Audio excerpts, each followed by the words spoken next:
Morning. இன்றைக்கி ஆலி ஃபுட்ஸோடது starting, அதனால் அதையும் சாப்பிட்டுட்டு சரியான ருசிங்க இன்றைக்கெல்லாம். இப்போ நம்ம பார்ப்போம் என்ன ஸ்பெஷல்னு. இன்றைக்கி எங்கள் வீட்டில் கீரை பொரியல், அப்புறம் இது பாவக்காய் ஃப்ரை. பாவக்காய் வந்து வாரத்தில் 2 தடவை கம்பல்சரி இருக்கணும்னு இனிமேல் சொல்லியாச்சு. வெளியூர் சுற்றுறோம், நல்லது உடம்புக்கு. இன்னொரு இந்த கீரை வந்து கம்பல்சரி டெய்லி இருக்கணும். ஏன் அப்படின்னா முளைக்கீரை, அரைக்கீரை, மணத்தக்காளி கீரை, எல்லா கீரையுமே கம்பல்சரி. நீங்கள்லாம் எப்படி இருக்கீங்க? முந்தா நாள் சென்னை போயிட்டு வந்தோடனே நேற்று ஒரு நாள் கூட ரெஸ்ட் எடுக்காமல் கோயம்புத்தூரில் இருந்தேன். அதுக்கு முன்னாடி சேலம், அதுக்கு முன்னாடி மதுரை, அதுக்கு முன்னாடி இது பெங்களூர் போயிருந்தேன். இந்த வாரமே எல்லா ஊருமே கம்ப்ளீட் பண்ணியிருக்கேன். Proud moment for me. அப்படியே காலரை தூக்கிட்டு இருக்கணும். எல்லா ஊருமே கம்ப்ளீட் பண்ணிட்டேன். இந்த சனிக்கிழமை தானே நம்ம திருப்பூர் போயிட்டு வந்தோம். போனது ஒரு நாள் விடுறதில்ல. இன்றைக்கே இங்கே இருக்கேன். இன்றைக்கி கண்டிப்பாக திருப்பூர் கிளம்பியிருக்கேன். இன்றைக்கி எங்கள் பாட்டிக்கு சாமி கும்பிட்றாங்க. அப்பா வந்து அம்மா வீட்டில் பெருசாக செய்வாங்க. ஒவ்வொரு வருஷமுமே இந்த சாமி கும்பிட்றது வந்து பெரிய லெவலில் பண்ணுவாங்க. கண்டிப்பாக அப்பா வீட்லேயும் காரியம் கொடுப்போம், இல்லைன்னா வெளியில் கோயிலுக்கு போயிட்டாங்க இன்றைக்கி, அங்கே போய் பண்ணிட்டு வரேன் அப்படின்ட்டு. நீங்கள்லாம் என்ன சாப்பிட்டீங்க? எப்படி இருக்கீங்க? ஒரு விஷயம் நிறைய பேர்கிட்ட கேட்கணும்னு நினைக்கிறது.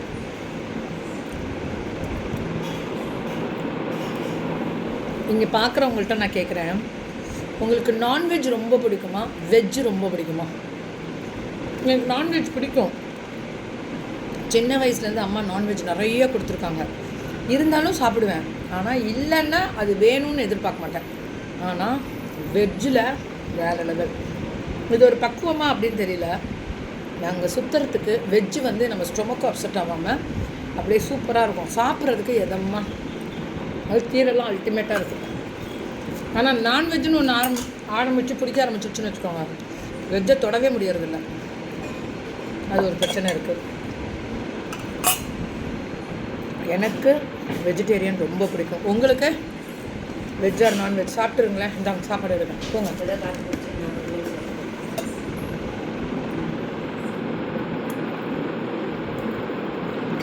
கிளம்புங்க. ஆஃபீஸ் போகிறீங்களா? ஒருத்தவங்க சாப்பிட சொன்னால் என்ன சொல்லணும்? இப்போ தான் காப்பி குடித்தேன். காப்பி வந்துட்டு 2க்கும் காப்பி இந்த ஒரு பிடி நான் பூண்டு மிளகு கொடுத்தேன் சாப்பிட. பூண்டு மிளகு இல்லை, கோங்குராக்கு. அதை உள்ளே தள்ள முடியலையே. அந்த காப்பியை வச்சுக்கிட்டு ஒன்று காரம் ஒன்றுது, ஒன்று சூப்பர் இருந்தது. காஃபி வேணும் இருக்குது. என்ன பண்ணலாம்? 2 பிள்ளைங்க இருக்குது பாருங்கள், சேட்டை. அப்புறம் நான்வெஜ் அண்ட் வெஜ்ஜை பற்றி பேசுகிறேன். அப்புறம் சேல்ஸை பற்றி பேசுகிறேன். அதாவது இப்போ சென்னை பயங்கர சேல்ஸு. எனக்கே ஒன்றும் புரியல. சென்னை சேல்ஸு என்ன சொல்கிறதுனே புரியல மேம். நிறைய சென்னையிலேருந்து ஃபில்ட்ரு பண்ணுறேன், முடியல மேம். 5-6 மணி நேரம் நிற்கிறோம். அதனால தான் குரூப்லேருந்து நிறைய பேர் எடுத்திருக்கேன். ஒர்க் பண்ண பழைய ஆளுங்களும் வரணுன்றாங்க. திடீர்னு நல்லா வருவாங்க, திடீர்னு ஆள் அட்ரஸே காணாமல் இருக்கும். நமக்கு எதாவது இவங்களுக்கு உடம்பு சரியா என்ன ஏதுன்னு தெரியாமல் அப்படியே ஒரு 2-3 வாரம் விடுறது. சரி அவங்களே பண்ணிக்கட்டும் அப்படின்னு சொல்லிட்டு நம்ம ஒதுங்கினோம்னா சரி நல்லா பண்ணிக்கிறாங்க. எனக்கு வந்து என்னென்னா அவங்கவுங்களோட ப்ரமோஷன், அவங்கவுங்களோட ப்ராடக்ட்டு அவங்கவுங்க பண்ணும்போது இன்னும் பவர்ஃபுல்லாக இருக்கும். ஆனால் எனக்கு பிடிக்கும். ஏன்னா என்ன நம்பி நிறைய பிள்ளைங்க, ரொம்ப கஷ்டப்படுற பிள்ளைங்களாம் இருக்காங்க. அதனால நம்ம கொஞ்சம் ஒதுங்கினோம்னா திரும்பி உள்ளே வந்து கேட்குறது. நம்ம இது கான்டாக்ட்ஸ் வந்து சாதாரண விஷயம் இல்லை. வாரமே 1000 கான்டாக்ட்ஸ் உள்ளே என்ட்ரி ஆகிட்டுருக்கு. அவ்வளோ சீக்கிரம் இது முடியாது. அவ்வளோ கஷ்டம் இது ஒர்க் பண்ணுறதுன்றது. ஒரு நாளைக்கு மினிமம் 6 மணி நேரம் நாங்கள் நிற்கிறது. அதாவது நான் ஸ்டாப் கொண்டாட்டமாக ஒர்க் பண்ணுறோம். அதாவது ட்ராவல் பண்ணி இங்கேருந்து ட்ராவல் பண்ணிட்டு போய் அவ்வளோ நேரம் நிற்கிறது அப்படின்றது வந்து சாதாரண விஷயம் இல்லை தம்மா. இதில் முக்கியமான விஷயம் என்னன்றது சொல்லிடுறேன். நான் ஒர்க் பண்ணுறேன் அப்படின்னா அந்த ஹார்ட் ஒர்க் வந்து கேட்டாங்க, என்னை வந்து சென்னையில் கேட்டாங்க, என்ன மேம் இப்படி, எதுக்கு மேம் இப்படி ஓடுறீங்க? நான் போய் அங்கே நின்று அந்த ப்ராடக்ட் எடுத்து போடும்போது அவங்களே ஒத்துக்கிட்டாங்க. ஆமாம் மேம், அழுகுறாங்கல்ல பிள்ளைங்க. மேம் இந்த போன வாரம் முடியல, எனக்கு என்ன போன மாதம் முடியல, என்ன ஒவ்வொரு மாதத்துக்கு ஒரு ரெஸ்பான்சிபிலிட்டி இருக்கும். என்ன ரெஸ்பான்சிபிலிட்டி இருக்கும்? பிள்ளைங்க ஃபீஸ் எல்லாம் கட்டிடணும், நல்லா வந்துடணும். ஃபீஸ் தான் மேம், ஃபஸ்ட்டு ஃபீஸ் வந்துச்சு. அதுக்கு அடுத்த மாதம் இந்த மாதம் எல்லாம் இந்த மழை வரத்துக்குள்ளே பொருள் வாங்கி சேமித்து எல்லாம் சேஃபாக உட்காந்துடணும். அதுக்கு அடுத்த மாதம் என்ன, மேரேஜு ஃபங்க்ஷனு, நம்ம திருவிழா ஆரம்பிக்குமே ஆடி மாதம், அது இருக்குது. ஆவணி வந்தால் பண்டிகை தான். ஆடி வந்தால் பண்டிகை அழைச்சிட்டு வந்துடும். ஆவணி வந்தால் ஆட்டம் தான். சூப்பராக இருக்கும். எனக்கு ஆடி வந்துட்டால் போகிறோம், ஹாப்பி. வேலை ஜாஸ்தி தான் பண்டிகையில். எங்கள் ஊர் பண்டிகை சேலமில் கோட்டை மாரியம்மன் பண்டிகை வந்துடும். நிறையா சந்தோஷங்கள், ஹாப்பினஸ், ஒர்க்கு, ஹார்ட் ஒர்க்கு. அதாவது வாழ்க்கை வாழ்வதற்கான ஒரு அர்த்தம் இருக்கணும்னு வாங்க, பார்த்தீங்களா? அதாவது நம்ம ஓடுறோம்ல, ஓடுறதுக்கு ஒரு அர்த்தம். எதுக்கு ஓடுறோம், எதுக்கு சம்பாதிக்கிறோம்? அடுத்தடுத்தது செலவும் பண்ணணும்ல, அடுத்தடுத்து ஜாலியாகவும் இருக்கணும்ல, அந்த ஒரு விஷயந்தான். ஒரு பண்டிகைன்னு வந்தால் அதுக்கு நமக்கு துணி எடுத்து திருவிழா மாதிரி கொண்டாடி எல்லோரும் சொந்த பந்தங்கள் எல்லோரும் இணைந்து ஒன்று கூடி கொண்டாடுறது, அது ஒரு சந்தோஷம். இந்த மாதிரி ஒவ்வொன்றுக்குமே ஒவ்வொரு சந்தோஷம் இருக்கும் கண்டிப்பாக. என்ன சொல்கிறதுன்னு தெரியல. ஐம் ஹாப்பி அண்ட் பிளெஸ்டுன்னு சொல்லுவேன். ஏன்னா நான் ஒவ்வொரு வருஷமுமே நான் பண்டிகைகளாக இருந்தாலும் சரி, மக்களோட நான் அப் டு தீபாவளி முடியல நான்ஸ்டாப் கொண்டாட்டமாக ஓடுவேன். உங்களுக்காகவே அப்படின்னு சொல்லிட்டு வாங்குகிறவங்களுக்கும் விற்கிறவங்களுக்கும் பட்டாசாக சேல் கொடுப்போம். அதனால் தாழ்வான வேண்டுகோள். இந்த இடத்துல நிறைய பேர் பார்க்குறீங்கன்னு எனக்கு தெரியும், ஏன்னா எங்களுக்கு ரிவ்யூ காமிச்சதில்ல. அதனால் தாழ்வான வேண்டுகோள். இப்போ இன்றைக்கே வச்சுக்கோங்க, இன்னிலேருந்து கொஞ்சம் வெளியில் போனவங்க நீங்கள் என்ன ஹெல்ப் வேணாலும் வெளியே இருந்து கேளுங்க. திரும்பி பேஜுக்குள்ளே வர முடியாது. ஏன்னா எனக்கு சீசன் ஆரம்பிச்சிருச்சு. என்னை நம்பி வருஷம் ஃபுல்லாக இருக்க பிள்ளைங்களுக்கு நான் கண்டிப்பாக நிறைய ஒர்க் பண்ணணும். அதே மாதிரி எங்கள் இதுக்கு வாங்கன்னா தங்கம், நான் பெரிய அப்பாட்டக்கரெலாம் இல்லை தங்கம். நான் வருவேன், முடிஞ்ச அளவுக்கு வரேன். வர முடியலன்னு நீங்கள் கொஞ்சம் பார்சல் அனுப்புங்க. இல்லைன்னா எந்த ஊர் பக்கத்தில் வரணும் அங்கே வந்துடுங்க. இன்னும் நமக்கு சீசன் ரொம்ப முக்கியம், ஒர்க் ரொம்ப முக்கியம். அது இல்லாமல் பாவம் கண்ணு நான் நிறையா சாரீஸ் இருந்தாலும் ஜுவல் இந்த பார்த்திங்கன்னா இதெல்லாம் நியாயமான விலை தரம். நேற்றுலாம் பாருங்களா அப்படி இருந்துச்சு. அவ்வளோ ரேட்டு கம்மி, குவாலிட்டி, டிசைன், வெரைட்டி, ஐயோ சான்ஸே இல்லை. சென்னை அப்பா கோயம்புத்தூர் அதுக்கு மேலே, மதுரை வந்து அதுக்கு மேலே, திருப்பூர் சின்ன ஊர் இருந்தால் கூட அந்த பிள்ளைங்களும் சின்ன ஊர் இல்லை, நமக்கு கம்மியான வெண்டாசங்க. ஊர் பெருசு, பிஸ்னஸ் வார்த்தையில் தெளிவு முக்கியம். கோவால் அதனால் பெங்களூர் பார்த்திங்களா, இந்த ப்ளவுஸ் ஐட்டம்ஸ்லாம் என்ன சேலுன்னு தெரியுமா? ப்ளவுஸ் கிளம்பியாச்சா மாதிரி நிறைய விஷயங்கள் இருக்குது. தேடுங்க. பிஸ்னஸை பொறுத்த முடியலும் இனிமேல் அடுத்த கட்டம் என்ன அப்படின்னா, உள்ளே வருவாங்க ஃபேஷன் வீக்குள்ளே புது பிள்ளைங்க உள்ளே வருவாங்க. ஆல்ரெடி போனவங்க உள்ளே வருது. கொஞ்சம் வெயிட் பண்ணுங்கள், தீபாவளி முடிஞ்சு தரேன். அப் டு தீபாவளி இனிமேல் யாருக்குமே கிடையாது, ஒன்லி புது பிள்ளைங்களுக்கு மட்டும். புது பிள்ளைங்க இதில் இருக்கீங்கன்னா இதிலேயே கேளுங்க, கமெண்ட்டில் போடுங்க. நான் உடனே இமீடியட்டாக ப்ரொமோஷன் நம்பர் போட சொல்கிறேன். எங்கள் தாருண்யா சந்தோஷம்னு சொல்லிட்டு அவங்க இதில் வரும், அட்மின் தான் அவங்களாம்.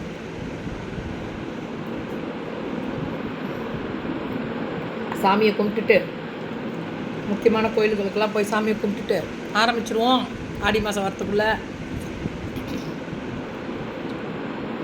என்ன மேம் தேவைகள் மக்களுக்கு என்னவோ அது மாதிரி தான் எல்லாமே.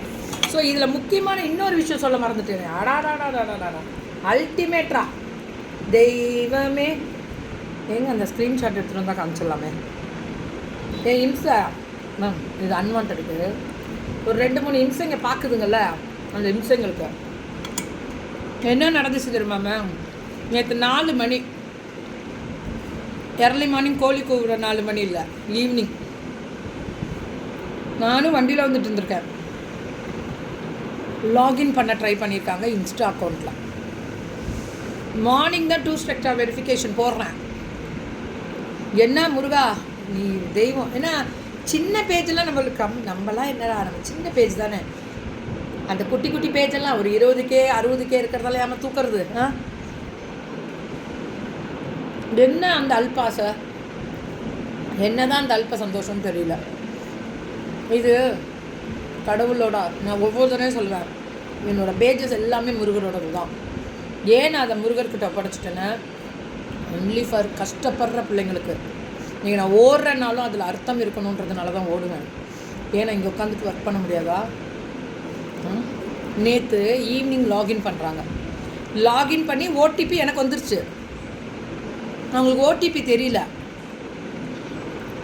தெய்வம், நேற்று நைட் வேறு கரெக்டாக ஃபேஸ்புக்கு இன்ஸ்டாவில் கொஞ்சம் சர்வர் கொஞ்சம் டவுனில் இருந்துச்சு. அந்த இடத்துல எனக்கு பார்த்தா என்னடா லாகின் காமிக்குது நோட்டிஃபிகேஷன்லன்னு பார்த்தா ஒரு இம்சை லாகின் பண்ணிட்டுருக்கு. அது எந்த இம்சைன்னா கோயம்புத்தூர்லேருந்து. சத்தியமாக சொல்கிறேன், கடவுள் எப்படி மன்னிப்பார் ஒருத்தவங்க உழைப்பை பிடுங்கி தின்றதுனால. நான் எப்போவுமே நான் சொல்கிற ஒரு விஷயம் அதுதான். இன்னொருத்தவங்க உழைப்பை பிடுங்கி தின்றோமே, ஏன்னா இந்த லாகின் பண்ணி இந்த பேஜ் எடுத்துட்டா என்ன முடக்கிற முடியுமா? திருந்தவே மாட்டிங்களா வாழ்க்கையில்? எப்போ தான்றா திருந்துவீங்க? ஒருத்தவங்க உழைப்பு, ஒருத்தவங்க கஷ்டம், அதை அந்த அழுது உனக்கு பாவத்தை தூக்கிட்டு போகணுன்ற தலையெழுத்து இருந்தால் நாங்கள் என்ன பண்ண முடியும்? நான் அதெல்லாம் ஸ்க்ரீன்ஷாட்ஸ் எடுத்து யார் கொடுத்துருக்கேன். வரேன், உனக்கு இருக்குது எந்த இம்சை. அதாவது நாயின் கூட திட்டக்கூடாதுன்னு நினைப்பேன். அது பைரவர், ரொம்ப நன்றி உள்ள ஜீவனை. அதனால் அதை வச்சு நான் என்றைக்குமே சொல்ல மாட்டேன். அதை நான் கடவுளாக கும்பிட்றது. உன்னெல்லாம் என்ன சொல்லலாம்? பேயின்னு சொல்லலாமா?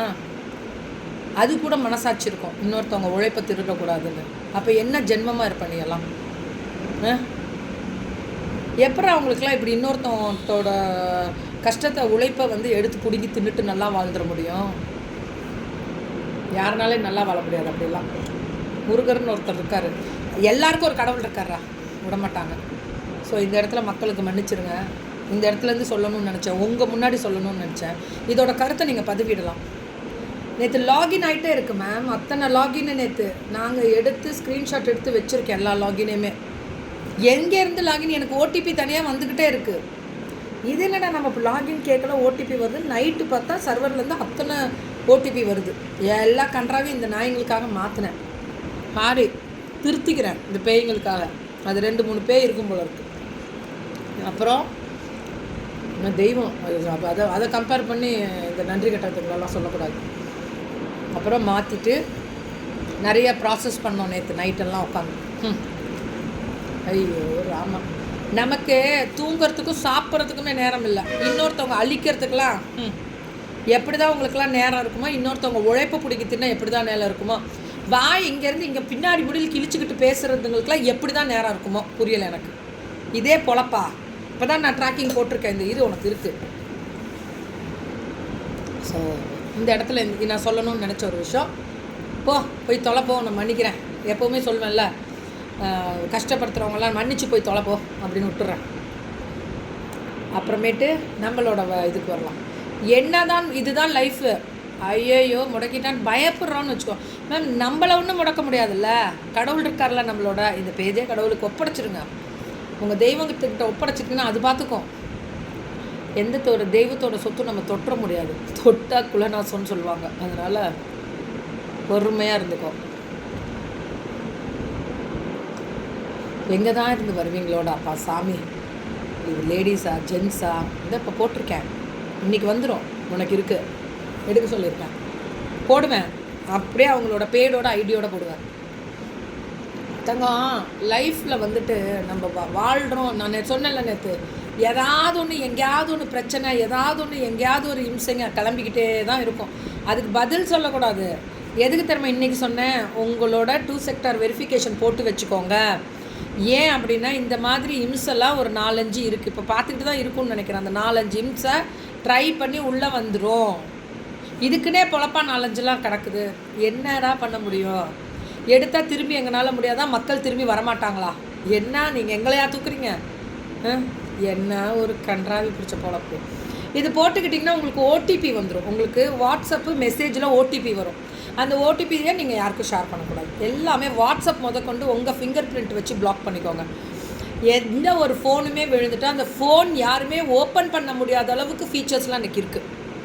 அதை ஓப்பன் பண்ணால் எங்கே ஓப்பன் பண்ணாங்க என்ன டீட்டெயில் உங்களுக்கு மெசேஜ் வர மாதிரியெல்லாம் இருக்குது. 2 செக்டரில் அதுவுமே நிறையா வச்சுருக்காங்க மேம். நேற்று தான் கவனித்தேன், நிறையா விஷயங்கள் இருக்குது இவ்வளோ செக்யூர்டுன்னு. எல்லாமே போட்டு வைக்க வேண்டியதாக இருக்குது பாருங்கள் இதுங்களுக்குலாம். ஏன்னா எது பக்கத்தில் இருக்கிறதா முன்னாடி இருக்கிறதா முன்னாடி தெரிய மாட்டேங்குதுல்ல. இந்த போட்டுடுறேன் இன்றைக்கி தங்க. இன்னொரு விஷயம் என்ன தெரியுமா, லைஃப்பில் வந்து பண்ணுறவங்க பண்ணிகிட்டே இருக்கட்டும், நம்ம பாட்டுக்கு நம்ம வாழ்ந்து காமிச்சிட்டே இருக்கணும்னு வாழ்ந்துட்டு போயிட்டே தான் இருப்பேன். எனக்கெல்லாம் ஒரு நிமிஷம் நிரடலை, ஒரு நிமிஷம் பயமோ, ஒரு நிமிஷம் கஷ்டமோ அதெல்லாம் வரல. ஏன் தெரியுமா இந்த இடத்துல திட்டுறேன், நீங்கள் யாரும் இந்த மாதிரி உங்களோட நம்பிக்கையாக இருக்கவங்கள்ட்ட கூட உங்களோட பாஸ்வேர்டோ உங்களோட ஃபோனையோ கொடுக்காதீங்க. ஏன்னா உங்கள் ஜிமெயில் மூலிமா தான் உங்களோட ஃபுல் அக்கௌண்ட் கண்ட்ரோலும் இருக்குது. Please this is my humble request. கொடுக்காதீங்க. இதை நான் ஒரு அவேர்னஸாகவே இன்னைக்கு கொடுக்குறேன். நல்ல பிளாட்ஃபார்ம் தெரியுங்களா, இந்த சோஷியல் மீடியான்றது நல்ல பிளாட்ஃபார்ம். நல்ல விமன் ஆண்டர்ப்ரனர் வளர்ந்து உயர்ந்து எத்தனை பிள்ளைங்க கஷ்டப்பட்டு ரீல்ஸ் போட்டு எத்தனை பிள்ளைங்க இதில் சேல்ஸ் பண்ணுறாங்க தெரியுங்களா. விட்டுருங்க, ஃபேஷன் வித் கீர்த்தியில் இருக்கிறவங்களுக்கு நான் இருக்கேன். மற்ற பிள்ளைங்க எவ்வளோ பேர் வெளியில் இருக்காங்க, எவ்வளோ கஷ்டப்படுறாங்க தெரியுங்களா. ஸோ யாரும் அதெல்லாம் அந்த கண்ணீரெல்லாம் சும்மா விடாதுங்க. எப்போவுமே சொல்லுவாங்க, மாதவன் சார் அவங்க அம்மா சொன்ன மாதிரி ஒரு சொல்லுவாங்க, நீ எந்த பாவத்துலேயுமே இந்த பாவம் வந்து ஃபினான்ஷியலாக செய்யக்கூடிய பாவம் வந்து அது வந்து சாதாரணமாக விடாது, ரொம்ப கஷ்டப்படுத்திடும். அது வந்து சாதாரணமாக அது அவர் வேறு மாதிரி அவர் ஒரு ஸ்லாங்கில் சொல்லியிருப்பார். அதுலேருந்தே நான் எப்போவுமே உஷாராக இருக்கணும் அப்படின்னு நினைப்பேன். 1 ரூபா கூட யார்கிட்ட இருந்து நான் உங்களுக்கு ஒரு விஷயம் தெரியுமா, எனக்கு கிஃப்ட் வாங்கிட்டு வராங்க. எனக்கு ரொம்ப பிடிக்கும், எனக்கு கிஃப்ட் கொடுக்கணும், என்னை ரொம்ப பிடிக்கும், உங்களுக்கு வந்து ஏதாவது பண்ணணும், ஏதாவது நான் மேம் எங்கள் வீட்டுக்கு பொருள் நான் வாங்கினா கூட ஒரு 10 ரூபா கொடுக்காம நான் வாங்க மாட்டேன். எந்த இடத்துலையும் கிஃப்ட் பண்ணாத, கேக் கட் பண்ணாத, கேக் கட் பண்ணியே ஆகணும், எங்களுக்கு அந்த ஒரு ஆசையாவது கொடுங்கன்னு சொல்கிறதுனால தான் அதை அக்செப்ட் பண்ணுவேன். அந்த கேக்கை எல்லாம் உடனே சாப்பிட்டு கிளம்பு, ஒரு பிஞ்ச் நான் வாயில் வைப்பேன், அவ்வளோதான். ஸ்வீட் எனக்கு வாங்கிட்டு வருவாங்க, ஒரு பிஞ்ச், ஏன்னா அந்த பொண்ணு வருத்தப்படக்கூடாது ஆரம்பம்னு சொல்லி வாயில் வச்சுட்டு உங்கள் ஃபேமிலியோடு போய் கொண்டாடிடணும். இந்த ஸ்வீட் எடுத்துகிட்டு உங்கள் ஃபேமிலியோடு போய் கொண்டாடிடுங்க, இல்லை இங்கே இருக்கவங்களுக்கு கொடுங்க, எல்லாம் பகிர்ந்து ஒன்றா சாப்பிடுங்க. எந்த ஒரு விஷயமே நான் வீட்டுக்கு எடுத்துகிட்டு வர மாட்டேன். எந்த நல்ல பொருளாக இருந்துச்சுன்னா அந்த பொருள் சமைக்கிற பொருளுக்கு நான் காசு கொடுத்து வாங்கி தான் எடுத்துகிட்டு வருவேன். இந்த கிஃப்ட் கொடுக்கறது போகிறது வர்றது எனக்கு எந்த கிஃப்ட்டு தேவையில்லை. நான் சம்பாதிக்கிறேன், 10 20 எனக்கு முடிஞ்சால் வாங்குகிறேன், இல்லைன்னா பார்த்துட்டு நல்லா இருக்குன்ட்டு என்ஜாய் பண்ணிட்டு போயிடுவேன், அவ்வளோதான். இது எனக்கு பிடிச்ச விஷயம். அதுவும் நான் எப்போவுமே எல்லார்கிட்டையும் சொல்லுவேன். இதனால் எல்லாருக்குமே தெரியுமே, இந்த பொக்கே கொடுத்தா கூட எனக்கு பிடிக்காது. ஏன்னா என்ன இருக்குது பொக்கேலையும் பொன்னாடையிலையும் போத்துறீங்க, ஒரு மரியாதை கொடுக்குறீங்க. மனசில் இருக்கணும் மரியாதை, மனசில் இருக்கணும். அந்த மனசில் இருக்க மரியாதை எனக்கு ரொம்ப பிடிக்கும். கண்ணை பார்க்கும்போது தெரியும், உன்னை பார்த்தோன்னே உணர முடியும். இன்றைக்கி ஜிங் ஜாக் சூப்பரே வியாபாரம் பண்ணும்போது பின்னாடி போய் லொல் லல் அல் லல் அப்படின்னா நான் என்ன பண்ணிட்டோம் சொல்லுங்கள். அதனால் எனக்கு எதுவுமே வேண்டாம், நீங்கள் நல்லா இருந்தால் மட்டும் போகிறோம். என்னை எதையுமே என்னை வருவேன், 5 நிமிஷம் கூட நிற்க மாட்டேன், ஓப்பன் பண்ணிடுவேன் லைவை, அடுத்த முடிச்சு 5 நிமிஷம் நிற்க மாட்டேன், கிளம்பிடுவேன். எங்கேயுமே அப்படி தான்.